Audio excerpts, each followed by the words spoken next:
200만 원이 넘는 폴더블 폰인데 고정이 안 되는 건 대실망. 근데 UV 일루미네이터 이 기능 겁나 신기하네. 네, 축하 연애입니다. 자, 여러분 제가 얼마 전에 중국 폴더블 폰을 한번 소개시켜드린 적이 있는데 요 제품이었죠. 갤럭시 Z 폴드랑 비슷한 중국의 폴더블 폰이었는데 이렇게 옆으로 펼쳐지는 게 갤럭시 Z 폴드 3랑 똑같죠? 근데 얘는 왜 이렇게 됐지? 자, 오늘은 이 친구에 이어서 갤럭시 Z 플립이랑 똑같이 세로로 접히는 클램쉘 방식의 폴더블 폰 화웨이의 P50 포켓을 한번 소개해드리려고 합니다. 자, 이 친구 제가 좀 써봤는데요. 조금 애매합니다. 자, 우선 이렇게 세로로 접히는 클램쉘 폴더블 폰의 현황부터 한번 말씀드리도록 할게요. 이 클램쉘 방식의 포문을 연 첫 번째 폴더블 폰은 삼성전자 제품이 아니고요. 바로 모토로라입니다. 지금 보시는 게 모토로라 레이저라는 제품인데요. 2019년 11월 13일날 공개되었고 이 친구는 2004년 7월 출시된 모토로라 레이저 V3 제품의 외관을 기반으로 만들어진 제품인데 해당 제품의 TMI를 조금 하자면요. 당대 폴더블 폰 중 가장 얇은 두께를 자랑했던 폰이에요. 그런데 두께를 줄일 수 있었던 가장 큰 이유가 바로 한국 회사 때문이었습니다. 자, 삼형 테크놀로지에서 만든 키패드가 이 레이저 V3에 들어갔기 때문에 굉장히 얇게 만들 수가 있었던 건데 해당 키패드는 다른 제품들보다 3분의 1 두께밖에 안 되는 일체형 금속 키패드였는데 사실 국내 업체에 좀 공급을 하려고 했으나 국내 업체들은 다 마다를 했고요. 모토로라만 유일하게 OK를 했다고 합니다. 자, 어쨌든 모토로라 레이저 폴더블 폰의 경우 1세대를 거쳐 2세대가 판매되고 있고요. 22년 6월 중에 3세대가 출시한다는 썰이 있습니다. 자, 그 두 번째 클램쉘 방식의 폴더블 폰은 바로 요 삼성의 갤럭시 Z 플립이었는데 이 친구는 2020년 2월 11일 날 공개됐고요. 사실상 Z 플립 시리즈가 클램쉘 방식의 폴더블 폰의 바이블 같은 제품이라고 생각하시면 됩니다. 자, 꾸준히 업그레이드가 되어서 갤럭시 Z 플립 다음에 바로 Z 플립 3가 출시되었죠. 자, 다음 클램쉘 방식의 폴더블 폰은 바로 오늘 소개시켜드릴 화웨이의 P50 포켓이라는 제품인데요. 2021년 11월 23일에 공개되고 출시된 지 얼마 안 된 클램쉘 폴더블 폰의 막내격인데요. 사실 이 스마트폰 같은 경우에는 막내의 성능이 가장 좋아야 되거든요. 그런데 이 제품은 좀 그렇지 않은 것 같아요. 이건 뒤에서 한번 말씀드리도록 하고요. 어쨌든 현재 판매되고 있는 클램쉘 방식의 폴더블 폰은 앞서 말씀드린 세 가지라고 생각하시면 되겠습니다. 자, 그렇다면 폴더블 폰 시장에서 현재 삼성의 위치는 어느 정도일까요? 현재 전 세계적으로 폴더블 폰을 상용화해서 판매하는 기업이 손에 꼽고요. 그 중에서도 가장 독보적인 게 삼성입니다. 삼성전자는 지난해 갤럭시 Z 폴드 3와 Z 플립 3 출시를 통해 글로벌 폴더블 폰 시장 점유율을 88%까지 끌어올렸다는 분석이 있고요. 2020년 대비 2% 정도 오른 수치예요. 어쨌든 21년 글로벌 폴더블 폰 출하량이 한 890만 대 정도인 걸 감안해보면 삼성전자에서만 750만 대 이상의 폴더블 폰을 판매했습니다. 폴더블 폰 시장 같은 경우에는 21년에만 148% 성장했고요. 올해도 큰 성장이 기대되는 만큼 앞으로도 삼성이 좀 힘을 내줬으면 하는 바람입니다. 자, 폴더블 폰의 후발주자 브랜드 같은 경우에는 얼마 전에 소개해드린 오포사 그리고 모토로라가 있고요. 마지막으로 오늘 리뷰할 화웨이 브랜드가 있겠습니다. 솔직히 모토로라 제품은 굉장히 별로고요. 이 화웨이 제품 같은 경우는 좀 이따 말씀드릴 예정인데 이 오포사의 폴더블 폰 같은 경우에는 삼성이 조금 긴장해야 될 것 같아요. 제품 완성도가 꽤나 괜찮고요. 가격도 중국 내에선 2분의 1 수준이라 충분히 경쟁력 있는 기업이라고 생각이 들기 때문입니다. 자, 오늘 리뷰할 제품이 화웨이사의 P50 포켓인데요. 이 화웨이를 모르시는 분들이 있을까봐 간단히 소개를 한번 해드리자면 우선 화웨이란 뜻은요, 중화민족을 위하여 분투한다 라는 뜻을 갖고 있는데요. 이 화웨이가 중국에서 한창 끌 때는요, 이 애국 마케팅이 굉장히 효과가 좋았는데 점점 세계적인 기업이 되면서 이 뜻을 좀 감추는 것 같더라고요. 어쨌든 화웨이 같은 경우에는 1987년 설립된 통신 장비 제조 및 판매에 특화된 기업이긴 한데 스마트폰이나 각종 IT 기기들도 많이 판매를 합니다. 특히 스마트폰 사업의 경우 2020년 2분기에는 삼성전자를 밀어내고요, 전세계 1위가 되었던 적이 있는데 요즘도 마찬가지지만 미국의 제재 때문에 계속 우하향하고 있는 추세예요. 어쨌든 이 제품 같은 경우에는 제가 알리익스프레스에서 직구를 했는데 짜잔, 여기 보시면 직구 가격은 232만 6,240원이며 여기에 이제 관부가세까지 냈기 때문에 거의 250만 원 주고 샀다고 보시면 됩니다. 보시는 것처럼 1월 14일 날 주문을 했는데 배송 완료된 날짜를 보게 되면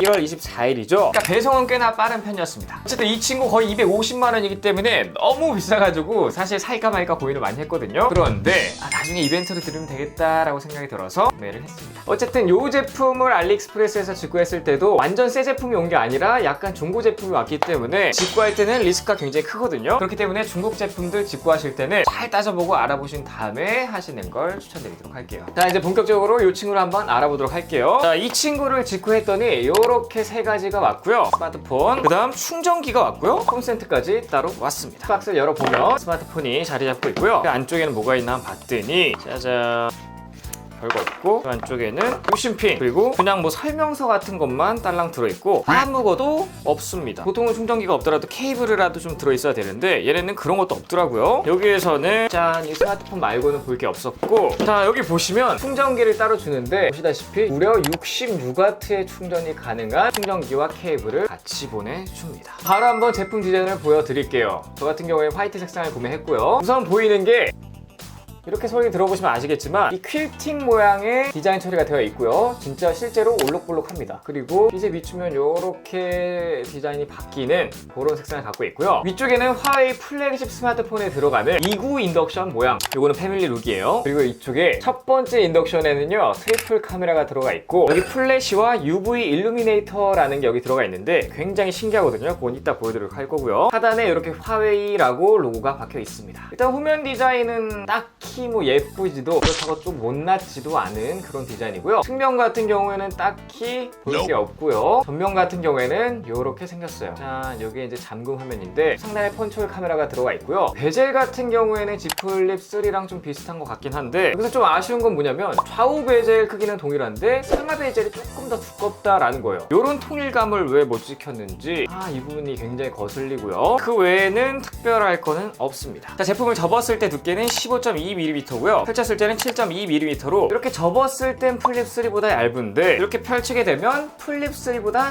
소폭 두껍습니다. 그 이유가 뭐냐? 어떻게 보면은 플립 3의 단점이자 P50 포켓의 장점이라고 할 수가 있는데요. 플립 3 같은 경우에 이렇게 접게 되면 가운데 사이에 빈 공간이 생기거든요. 여기 때문에 이제 제품 두께가 좀 두꺼워지고 휴대성도 조금 떨어지는 면이 있는데, 화웨이 P50 포켓 같은 경우에 접게 되면 와우, 완전 플랫하게 접혀집니다. 이게 조금 중국 폴더블 폰의 특징 같아요. Z 폴드 3 같은 경우에도 이렇게 접게 되면 틈이 있었는데, 오포사의 파인드 N 같은 경우에도 이렇게 평평하게 접혔던 거를 확인할 수가 있었죠. 화웨이 P50 포켓 같은 경우에도 접었을 때 플랫합니다. 사실상 디자인적으로는 이게 100번 낫다라고 말씀드릴 수 있어요. 자, 무게의 경우 포켓은 190g, Z 플립 3 같은 경우에는 185g이기 때문에 아주 살짝 무겁다라고 보시면 되고요. 이 친구가 무거운 이유는 Z 플립 3 보다 디스플레이 사이즈가 0.2인치 큰 6.9인치이기 때문입니다. 이렇게 길이를 비교해 보셔도 조금 더 긴 거를 확인할 수가 있죠. 얘 메인 디스플레이 같은 경우에는요 120Hz를 지원하고요. 보시는 것처럼 21대 9 비율입니다. 그리고 5나노미터 공정에 퀄컴 스냅드래곤 888이 들어가 있고, 조정 공간은 256GB, 램은 8GB예요. 물론 다양한 옵션들도 있습니다. 배터리도 또 빼먹을 수가 없는데요. 이 친구는 Z 플립 3와 크기도 비슷하고 무게도 거의 비슷한데 배터리가 훨씬 많이 들어가 있습니다. Z 플립 3 같은 경우에는 3300mAh인데 얘는 무려 4000mAh가 들어가 있어요. OS 같은 경우에는 하모니 OS 2.0을 탑재했고요. 우선 이 접혀지는 느낌을 한번 말씀드리자면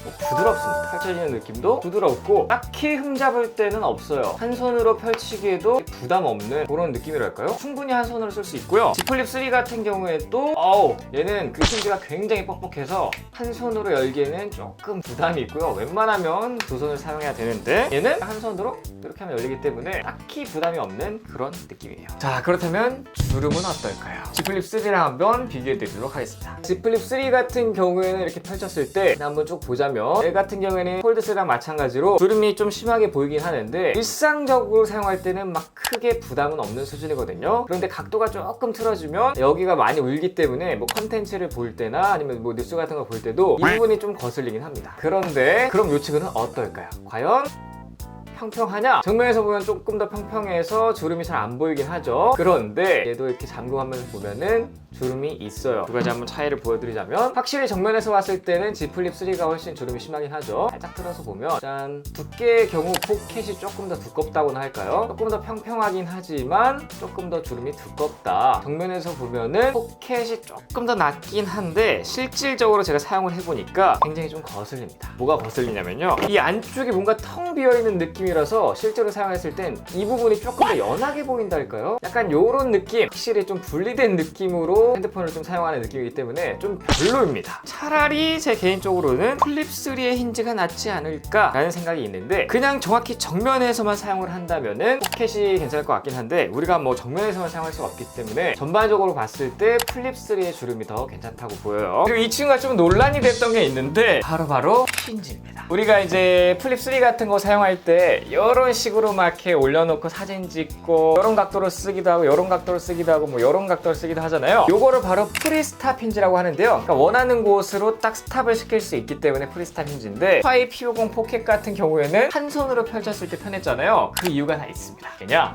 이렇게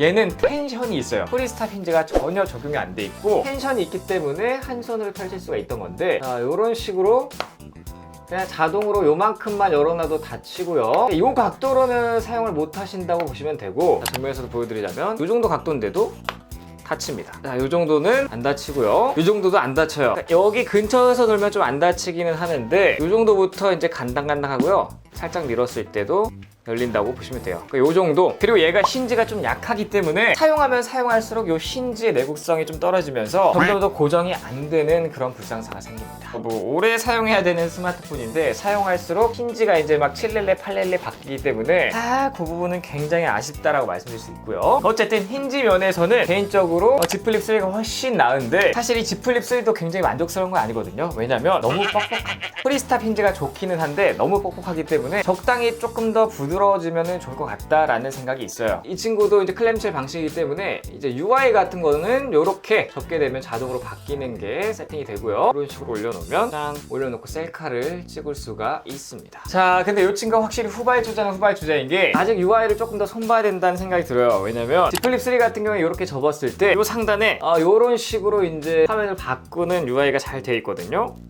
이런 것들 그리고 우측 상단에 이제 이런 것도 있는데 이렇게 되면은 이제 커버 화면에서도 보면서 사진을 찍을 수가 있는 거예요. 그런데 이 친구는 아직까지는 그런 UI가 좀 부족하다라고 말씀드릴 수 있겠습니다. 자, 이제 커버 화면 한번 보여드릴 건데요. 이 친구 같은 경우에는 OLED고요 1.04인치에 340x 340, 328ppi를 지원해요. 지금 보시는 것처럼 와우, 외부 화면 위젯이 굉장히 귀여운데요. 여기에 또 다양한 서비스까지 이런 식으로 지원하거든요.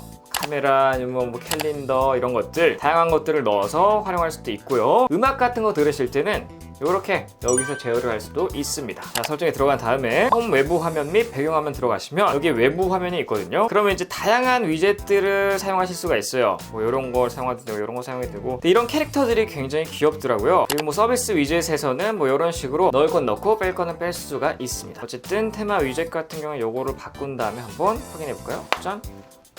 귀엽죠? 누르면 반응을 해요. 계속 하품을 하네요, 이 친구는. 개인적으로는 얘는 이제 움직이지 않고 이제 한 가지 캐릭터이기 때문에 움직이는 이 친구를 적용하도록 하겠습니다. 이게 제일 귀여운 것 같아요. 쫑똥똥똥 예스. 재밌는 게 이제 카메라 촬영인데 뭐 이런 식으로 보시면서 카메라를 촬영할 수도 있고요. 이렇게 두 번 누르게 되면 후광각 카메라, 광각 카메라 이렇게 바꿀 수도 있고 위로 올리면 동영상 여기서도 초광각, 광각을 사용할 수가 있습니다. 근데 이게 재밌는 게 아니라 저 개인적으로는 이게 정말 재밌더라고요. UV 일루미네이터라는 기능인데요. 이거 진짜 신기합니다. 우선 이렇게 이걸 켜게 되면 지금 화면상에는 잘 안 보이는데 여기서 보라색 LED가 지금 반짝이고 있거든요. 이렇게 이제 하게 되면 제 얼굴에서 이제 선크림 바른 곳이 어디가 있는지 나오게 되는데 제가 한번 녹화를 해서 보여드리도록 할게요. 자, 이게 좀 드라마틱하게 나오는데요. 여러분 한번 보세요. 아래쪽은 그냥 일반 카메라고요. 위쪽은 이제 UV 일루미네이터 로 찍은 건데 제가 지금 메이크업을 했기 때문에 얼굴 전체적으로 조금 굉장히 어둡게 나오고 있는 걸 볼 수가 있죠. 여기서 선크림을 바르면 더 대박입니다. 제가 선크림 바르는 영상 한번 찍어서 보여드리도록 할게요. 자, 제가 선크림을 가져왔고요. 선크림을 한번 바르면서 어떻게 보이는지 확인해 보도록 하겠습니다. 자, 이 A4 용지에 한번 발라보도록 할게요. 위에 있는 화면을 집중해서 봐주시면 좋을 것 같아요. 대충 짜가지고 보시나요? 굉장히 검하게 나오죠? 이거를 마치 물감 바르는 것처럼 선크림 바른 부분만 엄청 검하게 지금 보이고 있죠? 요게 이제 자외선 차단이 되고 있는 그런 영역을 보여주는 건데 보세요. 이렇게 뭐 딱히 티가 안 나는 건데 얘로 보게 되면 와, 선크림 바른 부분이 굉장히 검하게 나타납니다. 제가 남은 거를 손등에 조금 발라볼까요? 자, 이런 식으로 바르고요. 티도 안 나는데 이제 요거를 한번 보게 되면 자, 선크림 바른 부분만 굉장히 검하게 칠해진 거를 확인할 수가 있습니다. 솔직히 이 기능을 왜 넣어놓는지는 모르겠지만 뭐 재밌긴 해요. 근데 뭐 한두 번 쓰고 안 쓸 그런 기능일 것 같거든요. 굳이 넣었어야 되나? 어쨌든 재미는 있었습니다. 이 친구는 클램쉘 폴더분인 만큼 상하 비율이 굉장히 길거든요. 그래서 멀티 윈도우도 되는데 멀티 윈도우 하는 방식이 뭔가 굿락이랑 비슷한 것 같아요. 뭘 이렇게 뭐 보고 있다가 이쪽으로 쓸게 되면 뒤로 각인데 고정하고 있으면 짜잔 요렇게 팝업이 뜨고요. 예를 들면 인터넷을 하다가 팝업을 띄워서 파일 같은 거를 이렇게 열 수도 있고 이렇게 두 개의 멀티 윈도우를 사용할 수 있다고 생각하시면 되고요. 화면 비율은 이 정도까지 세팅할 수가 있습니다. 물론 가로로 돌려서 사용하셔도 돼요. 이 친구가 굉장히 불편한 게 있는데 그게 뭐냐면 화웨이 같은 경우에는 미국의 직접적인 제재를 받고 있기 때문에 안드로이드를 사용할 수가 없어요. 그래서 자체 OS를 탑재하고 있는데 하여튼 안드로이드를 사용할 수 없기 때문에 플레이 스토어가 당연히 설치되지 않습니다. 일반적으로 뭐 중국의 태블릿이나 스마트폰들에서 설치할 수 있는 APK 다운받는 걸로 하셔도 그게 안 돼요. 설치 자체가 안 되고요. 훨씬 더 복잡하게 설치할 수 있는 방법이 있긴 하나 그것마저도 전부 다 100% 완벽하게 되는 게 아니기 때문에 이 친구 사용할 때는 그냥 플레이 스토어는 없다고 생각하시는 게 조금 속편할 수도 있을 것 같아요. 솔직히 한국에서는 굉장히 치명적인 단점이라고 할 수 있고 중국 내에서 사용하시는 분들은 뭐 중국 앱스토어가 다 있기 때문에 뭐 엄청 불편할지는 모르겠으나 어쨌든 한국인들이 사용하시면 안 됩니다. 못 쓴다고 봐야 돼요. 자, 그래서 이 친구 같은 경우에 이렇게 갤럭시 Z 플립 3랑 비교했을 때 추천할 만한지 한번 말씀을 드리자면 사실 얘에 비해서 전부 다 별로인 건 아니거든요. 뭐 예를 들면 배터리가 18%나 크고요. 고속 충전도 가능합니다. 그런데 반해 얘는 무선 충전도 15W밖에 안 되고 배터리도 3300mAh밖에 안 되기 때문에 스마트폰을 조금이라도 헤비하게 사용하시는 분들은 하루도 사용 못해요. 지금 보시는 갤럭시 Z 플립 3 절대 사지 말아야 하는 이유에서도 보여드렸듯 배터리 사용 시간이 굉장히 적기 때문에 배터리만 본다면 이 포켓이 훨씬 낫기는 합니다. 그러나 그 외에는 전부 별로고요.